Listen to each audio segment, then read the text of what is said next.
Gemini season's here.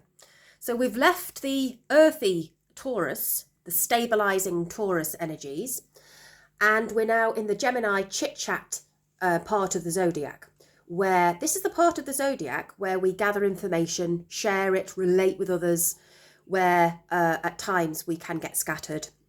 So we need to bring the energy that we've just come from, the earth energy, into our space again, and to use what we have to ground ourselves. So one of the things that you might want to do is to actually write out all your thoughts. If you find you have quite a lot of them and you don't really know what to do with them, journaling is a really great idea if you're not doing that already. If you've done it and then stop doing it, start again. It's a really great way of compartmentalizing things and making sense of things when you journal. Productive journaling would be writing down everything that comes to your mind without really thinking about it, and then reframing that. That would be what I would call a healing, productive way, because actually when you're doing that, you're channeling, which is a great way to start that process where something outside of yourself is giving you information once you're writing freely and relaxed. So, and it can have a very relaxing result because it's like a way of grounding those thoughts and giving them a place so they don't have to just stay in your mind rattling around.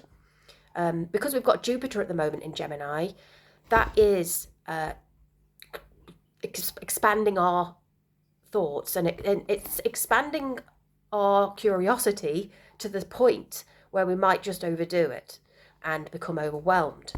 We had the Sun in Taurus that was helping us ground all that energy, because we've got lots of energies moving right now. Movement is now in motion. We are in motion now. It's been very stagnant for quite a while, and now the energy is moving away from that. What may have felt like a holding pen is now moving out. We know that is because the outer planets have been shifting from the yin to the yang. I've already talked about this loads. Pluto is now firmly at 3 degrees now in Aquarius.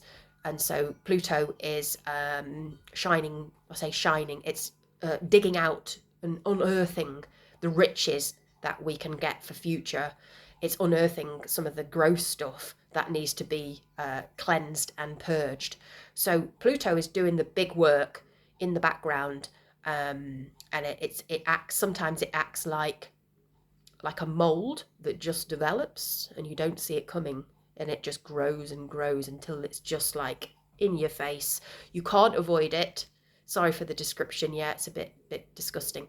But Pluto really does turn stuff into goop. Like a butterfly going into a chrysalis, it transforms things, but it takes a really long time to do so, and it doesn't let you win the battle. You will not win that battle against Pluto. Pluto will win. Pluto will strip you bare of things you've been running away from. That's the background story. But going back to the Gemini, we're coming through and having some trines come up, some harmonious energy. Now, when trines occur, it's all good, but it can also be a little bit overwhelming as well, because it's a bit like turning a tap on of energy. So the energy flows, and it just really flows, you know? So when we make these connections, it can feel quite intense as well, especially when Pluto's involved. So the Sun is going to be in a couple of days. So I believe it is going to be on the 24th or 25th.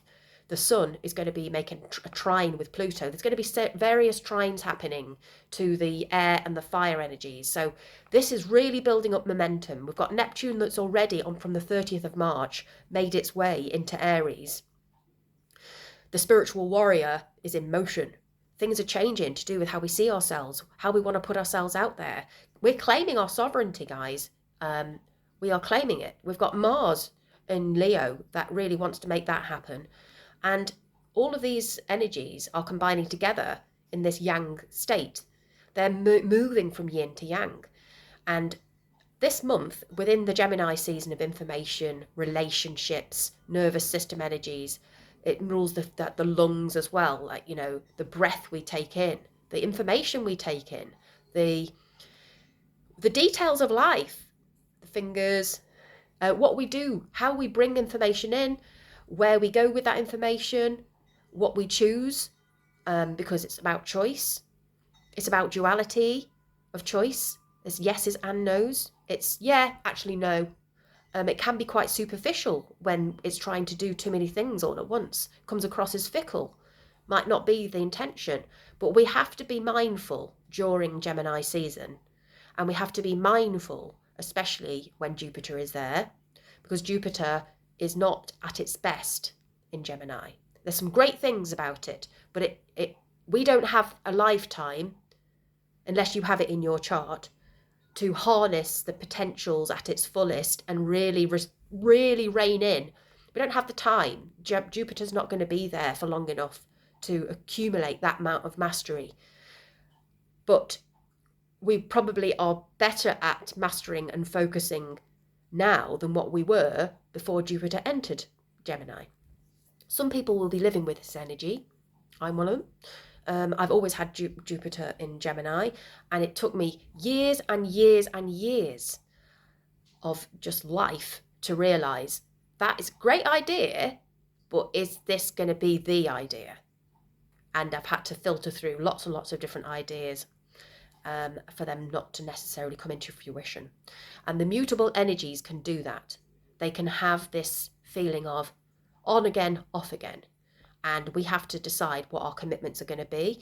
Now, on the 25th of May, Saturn, which is the planet of commitment and decision making and is decisive, it distills, it commits us to things, it makes things concrete, it's purposeful, it likes to have excellence, it is timing, it's all about timing with Saturn. It's about lessons. So wherever Saturn is in the zodiac, we are learning lessons and we are finding out what is worthy for us. We're finding out what we're committed to. We're getting more serious in that area. We're growing boundaries in that area. So Saturn's been in Pisces. It's in the critical point of 29 degrees. It's going to move now out of that. 1996 was the last time that Saturn was at this critical degree of 29 and moving into Aries, which was a new beginning of the self, of where we're going to move forwards. You know, it's a bit like entrepreneurial energy, I think, if Saturn gets into Aries. Like if it works in a good way, you know, then in a way that is higher octave, I was calling it higher octave. If it's on a higher frequency, then you're going to be disciplined, driven. You're going to be measured. You're not going to just rush into things, which is what Aries energy can do. It can be, it's cardinal, but it can, which is great at starting things, but sometimes it just burns out and just doesn't complete the task. Saturn's going to make us actually go, right, what am I serious about? So what are we serious about regarding our next steps? What do we want to produce? What do we want to grow? And how do we want to identify with that? It's very, very personal, the Aries energy. We might want to just be more self-centered in a way that is actually good. Neptune's there, softening things. Neptune entered on the 30th of March. So Saturn is joining on the 25th. And that's the major energies of the month, of the season, of the Gemini season. Certainly the latter part of this month that I wanted to talk to you about. I will be back in between the pollen counts. Yesterday I was blowing my nose and sneezing again. I've got Saturn at the moment conjunct my Sun and various other things going on in my natal chart that are creating me to have some health issues up and down. So in between those, and when I'm feeling okay, you know, I'm coming up on here to do some communication. So that's what I'll be doing. And you know, sharing our truths right now might be just one of those things that's coming up more and more, because we want to be in our sovereignty now. It's a time of reclaim. It's a reclaiming time for everyone. And, you know, you can reclaim your personal sovereignty and be true to yourself.